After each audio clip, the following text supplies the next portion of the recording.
पर कलश मिलाऊं, नव ज्योति के दीप जलाऊं, चरणों में नित शीश झुकाऊं। भाव विभोर होके भक्ति में रोम रोम रम जाए, मन मेरा गाए ओम नमः शिवाय, ओम नमः शिवाय, ओम नमः शिवाय, ओम नमः शिवाय, ओम नमः शिवाय, ओम नमः शिवाय, ओम नमः शिवाय, ओम नमः शिवाय, ओम नमः शिवाय।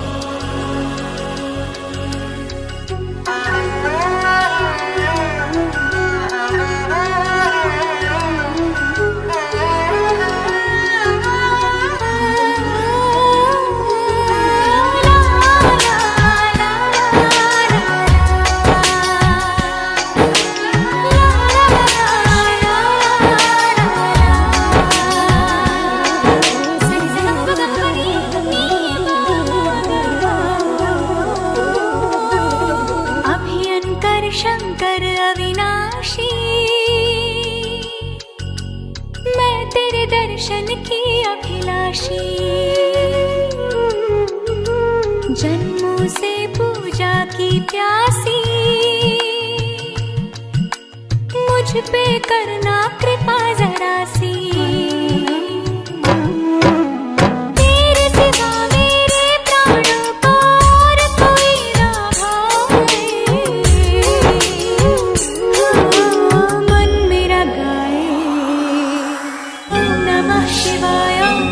शिवाय, ओम नमः शिवाय, ओम नमः शिवाय,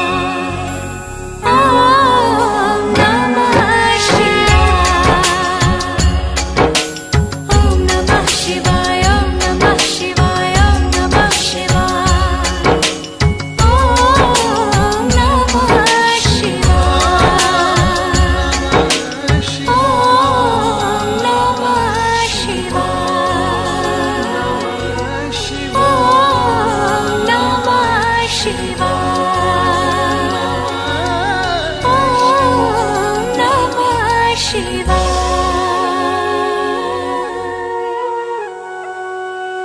ओम नमः शिवाय,